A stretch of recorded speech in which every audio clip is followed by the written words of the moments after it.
now. Just relax. Been asleep for almost 9 hours now.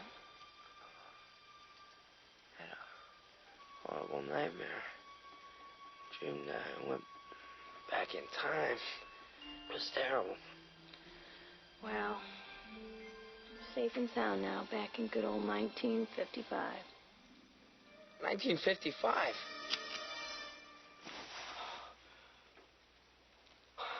You're my mom. My name is Lorraine. Lorraine Baines? Yeah. But you're so thin. Just relax, Calvin. You've got a big bruise on your head. Ah, where are my pants? Over there? On my hope chest? I've never seen purple underwear before, Calvin. Dear Mother, it's 9 o'clock on a Monday.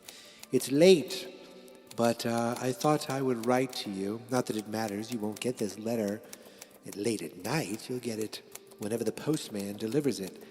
And it'll probably sit there unopened, like all my other letters. But I'm not stopping. Just like I'm not stopping watching Back to the Future. I watched it again today for the 8th time. I watched it early, finished it around lunchtime. Oh, for lunch, I had some rice balls. It's an Italian thing. I know how you feel about the Italians, so I won't go into it now, but they're very delicious. I don't know if you listened to the podcast or saw any of the letters or heard about Nigel, but he's my computer friend, and he's alive. Much like Johnny Five is alive. I remember watching that movie with you and Father as a child. Remember in part 2, he became a citizen. That was a stupid, stupid movie, but it said some famous words. Most notably, Los locos kick your ass, los locos kick your face, los locos kick your balls into outer space. Mother, I ate a strange mushroom today that my wife gave me, and I'm not sure where it came from, but I'm seeing things I haven't seen before. Do we have a great-great-uncle that was a pirate? Because I think he's sitting on the couch, but I can't be sure. Anyway, Mother, I've rambled on long enough, and I'm not even sure what's making sense anymore. But I watched Back to the Future again, so that's pretty cool. I'll talk to you tomorrow. Ooh, I had a little giggle there. I'm cracking myself up. Anyway, Mother, until tomorrow, your son Michael, March 8th, 2021. 1, 2, 3. Marchy McFly, Marchy McFly. Marchy McFly is Marchy McFly. Marchy McFly is Marchy McFly.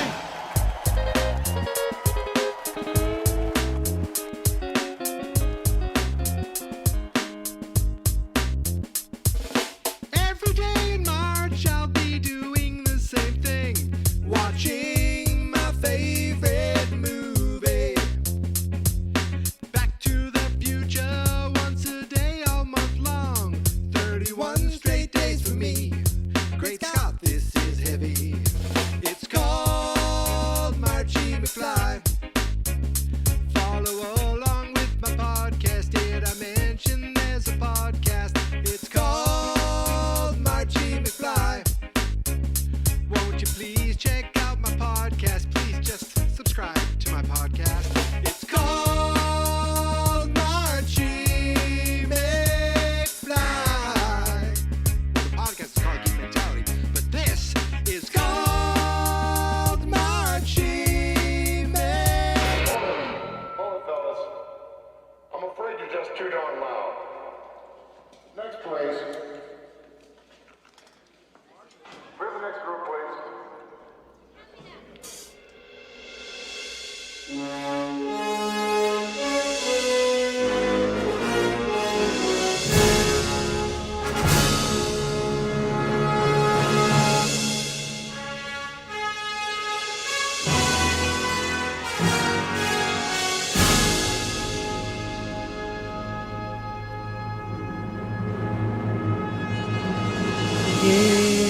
Day 8. It's day 8, and guess what? I watched Back to the Future again. Imagine if I just did that the whole time, just sang. If I put lyrics to that song. That's giving me an idea. There are plenty of days left. All right. Forget that I made a joke about adding lyrics to that. And, just forget I even said that. Forget it. We're here. We did it. It's day 8 of Marchy McFly. We've gone over a week now. Can you believe it? We're in our second week, and I'm just filled with excitement and notes. I actually am still taking new notes.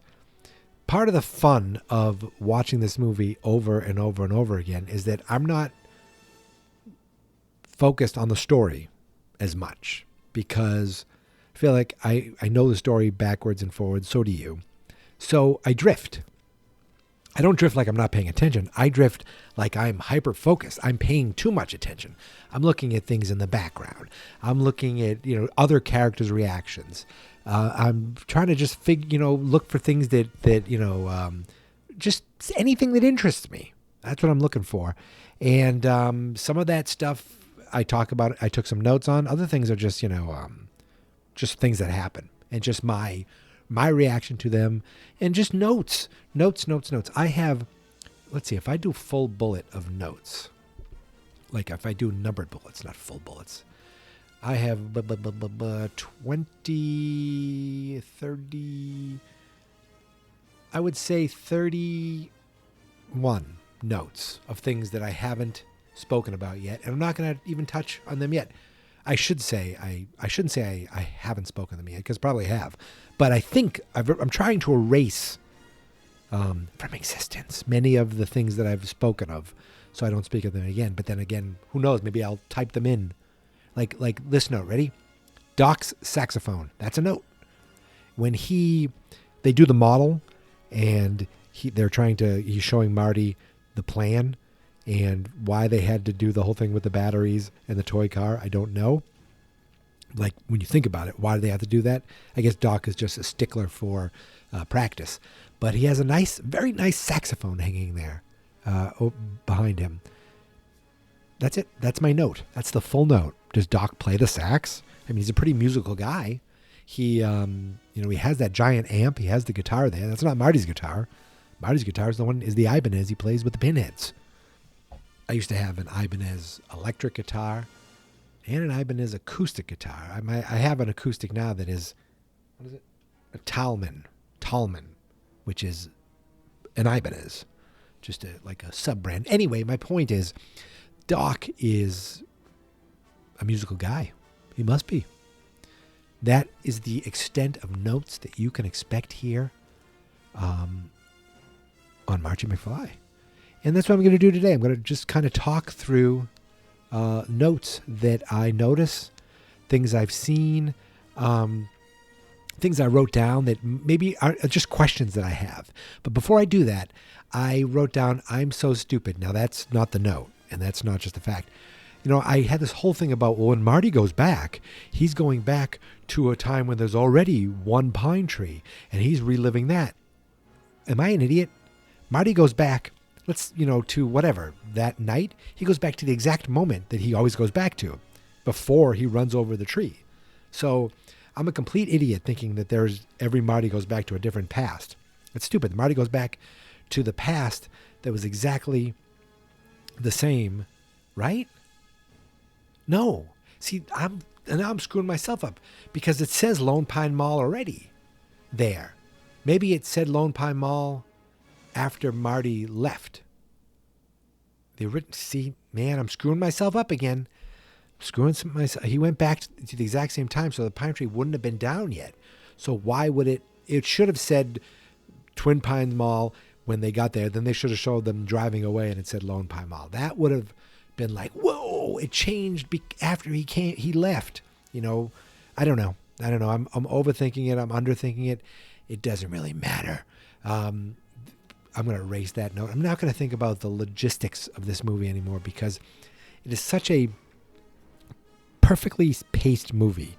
When you watch it multiple times, you realize there aren't moments where there's like any downtime. There's any like long-term, not like just quiet moments. There are quiet moments, but every single thing that happens in this movie serves the story, is like a function. You know, there are great movies out there that are really long and they have these long character moments and people talking for no reason except for character development. Like, you know, I think of Tarantino movies. There are just movies that are so character driven that there are long moments where you're just learning about the character and they're great. But this is a different kind of movie where you get the character moments, but everything is boom, boom, boom. One thing serving to the next thing, serving to the next thing, bang, bang, boom. And, you know, I often tell myself I know this story. Sometimes I used to also, I'd fall asleep listening to Back to the Future. Sometimes before I even did that, you know, the audio of Back to the Future, sometimes I just fall asleep and think about the movie and go, okay, I'm going to go through the movie in my head. Kind of help me falling asleep, just seeing how far I can get thinking about it. I'm telling you, man, this is my favorite movie. Let's go through some of my notes. So there's a Pepsi thermometer in Lou's Cafe when Marty meets George for the first time. It says, have a Pepsi thermometer. And I looked it up on eBay. Now, here's the thing. I looked it up on eBay, and I'm going to pull it up now. Everything I found said that 1957, 1959.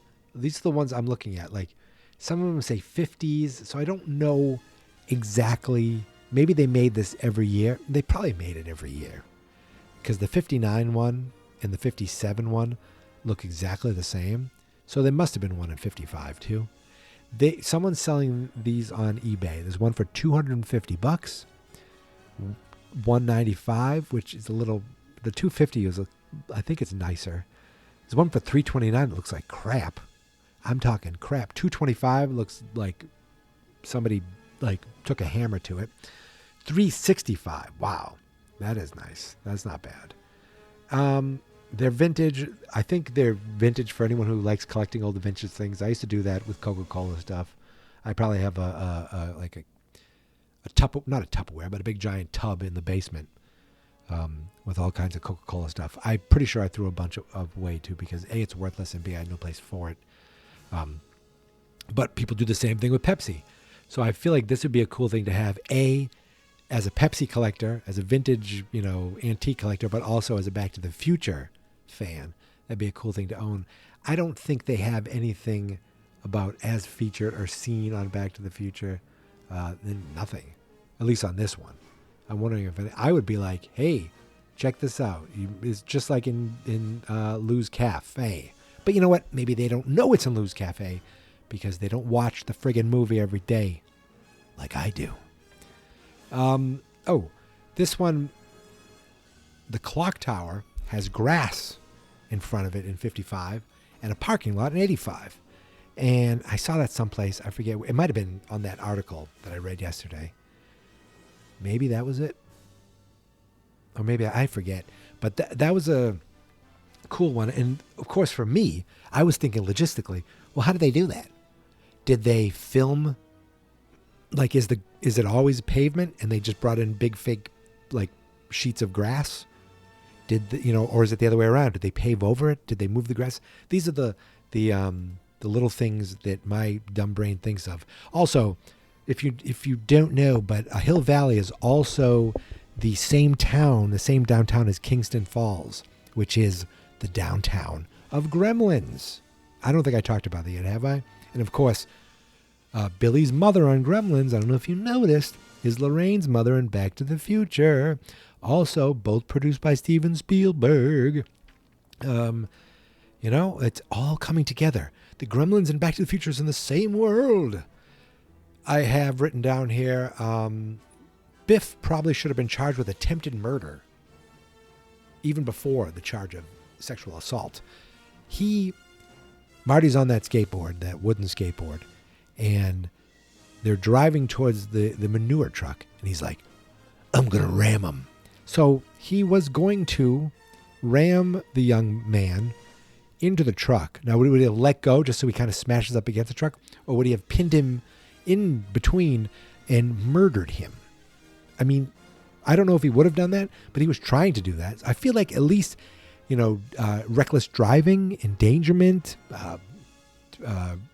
something, disturbing the peace, anything. Where are the police in Hill Valley? Oh, I know where they are. They're getting bribes from Doc Brown so they don't look at his weather experiment. Yeah. You don't think I notice these things? Yeah, I notice. I notice too much. All right. Oh, I wrote here, Doc says to Marty, what do they like to do together? And Marty says, nothing. And I like that little touch that at the end, they're doing something together. They're very different. They're very happy together. Were they playing tennis? That's just a nice little thing that the couple that couldn't even really have a conversation, didn't even really speak to each other at the beginning. She's trying to talk to him. He's like, what, Lorraine? What? And he's more focused on the honeymooners. And, she's just talking about the good old days, basically, how she fell in love with him. Well, in the new 1985, she's still in love with him. That spark is still there. And I say, George's demeanor changed right after the punch. Like he just carried himself differently and talked a little differently. But there was some suaveness. I don't think I wrote that right. Suaveness? Is that a word? There was some suavitity. That's definitely not a word to him. Like when he meets Lorraine in the halls, when Marty tries, he puts his arm up on the door like, hey, how you doing? I'm George. Like he puts his arm up against the locker. Then he quickly turns and kind of slunks away. That slunk. And in the cafe, the world hasn't fully beaten him down yet. So he's a little nerdy. He's a little of bit of an introvert, but he's not the George McFly of 85 yet, fully. Because he goes, when he goes there and he's like, Lou, chocolate or milk, chocolate, doesn't even look. Whoever slides that glass to him gets it to him perfectly. He doesn't break eye contact with Lorraine, and then he goes over and tells I have to ask her out. I mean, he goes for it. I have another note here that George should have looked at Marty and been like, can I ask you why you want me to ask Lorraine out so much? Are you like a pervert or something? And you get off on this? That's literally what I wrote down. Why do you want me to ask Lorraine out so much? Are you a pervert? The scene at the beginning of this episode, where Marty is in Lorraine's bedroom and he doesn't realize that he's still in 1955. It is such a perfect scene. From Lorraine kind of being quiet, and when she's quiet, she still has that that older sounding voice. Obviously she's trying to sound a little older, but the moment they put the light on, she's very soft and she can talk like this. And yeah, I've never seen purple underwear before, Calvin. And Marty's reaction when she goes over to his bed, that bed, and he's like, fine. It is so perfect that is the kind of stuff there's no way, I don't think at that point Eric Stoltz could have done. I think those are the things that made it so perfect for Michael J. Fox.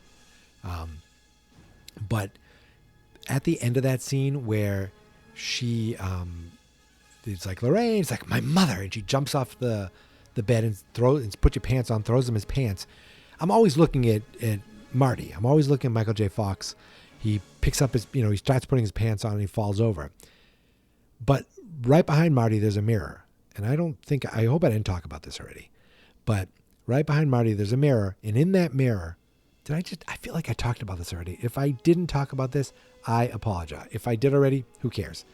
There's a mirror, and Leah Thompson, Lorraine, she runs to the door, and before she goes out, she gives this turn and look at Marty like this, was it the cat that caught the canary or something, where she just looks like she is tickled and naughty and like, ooh, she sees him like in just his underwear, and like, she's like basically very flirty look that she gives, and she kind of twists and leaves the room.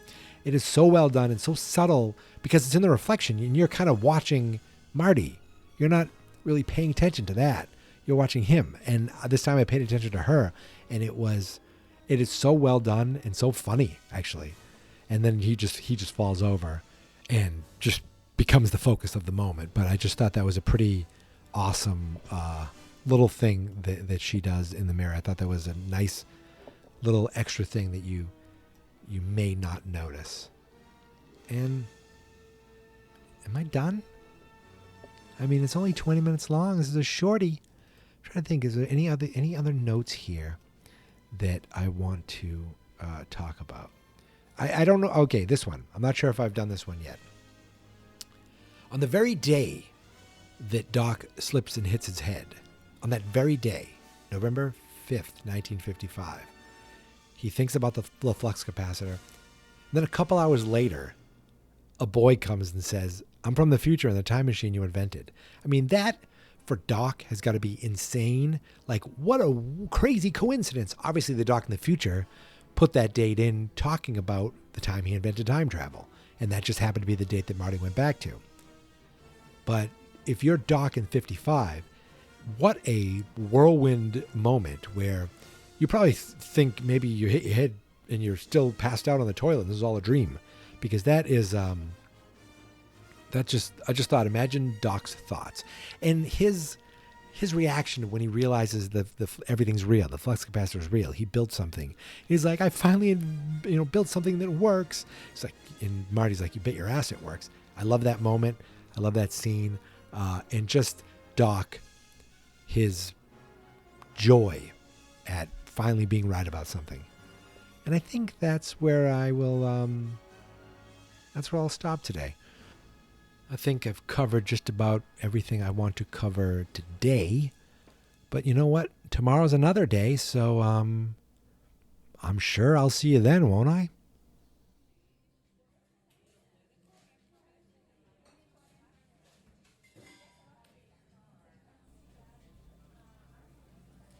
Hey, everybody. I want to thank you guys so much for coming out tonight for the grand opening. I know there's been a few complaints here because we don't have any food or alcohol or coffee or nothing. But, it says it right in the name. We're the Apple Bar. We have apples. If you look in the back there, we got all kinds. We got Macintosh, Honey Crisp, Golden Delicious, Granny Smith. Right here, I got right now is a Granny Smith. Just letting you know that these are on sale right now. If you get 4 of these, the 5th one is 10 cents off. Listen to this. I mean, is there anything better than eating an apple into a microphone? I'm really happy you guys came out here. And I want to, just to let you know, we actually have some entertainment here. We have a duo here. They call themselves Save the Clock Tower. I have no idea what that means. But again, if you want to save on apples, buy 4 in the back. You get 10% off the 5th one or something like that. I don't know. You got to talk to one of our Apple hostesses. We really haven't thought this business out when I started getting up here to talk. By all the people who've already left, I've noticed we're not doing well. But maybe the live entertainment and a delicious apple will change your mind. Anyway, without further ado, ladies and gentlemen, Save the Clock Tower.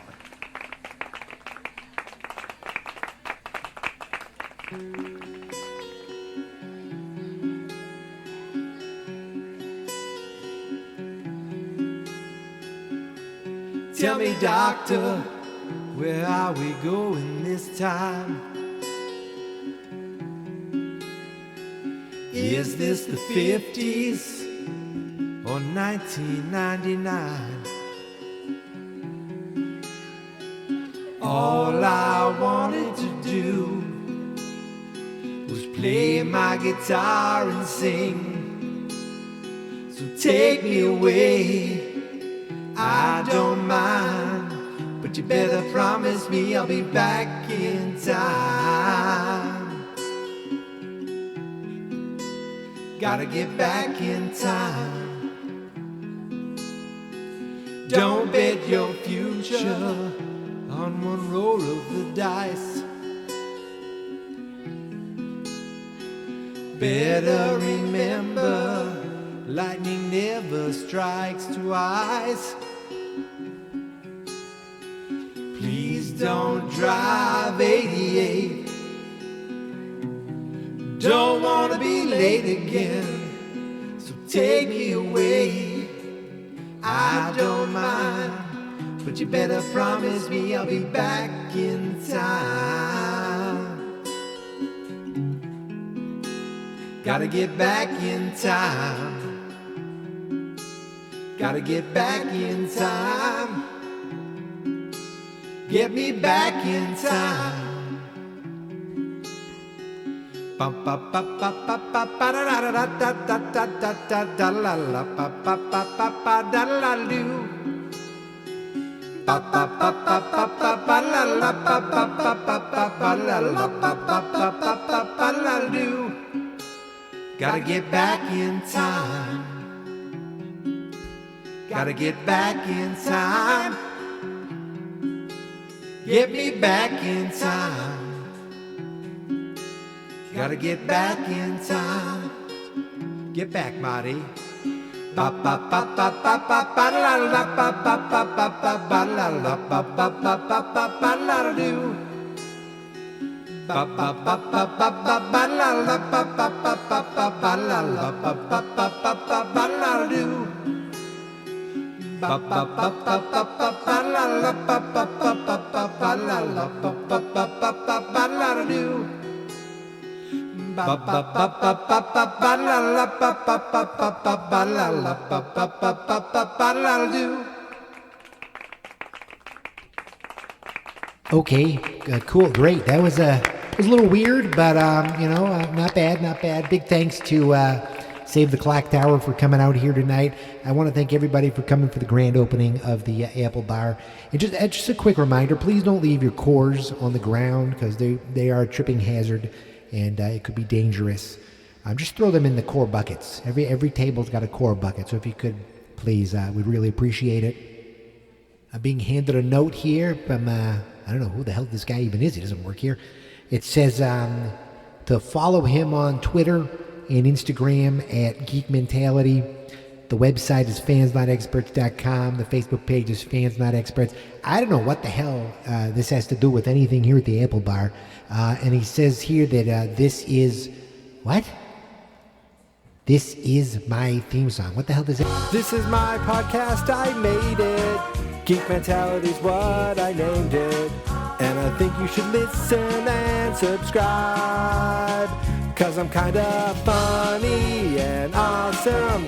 I think that I'm worth your time. And I'm kinda handsome. My mom says, please listen and please subscribe. At least listen to this episode. Fans Not Experts. What are you looking at, butthead?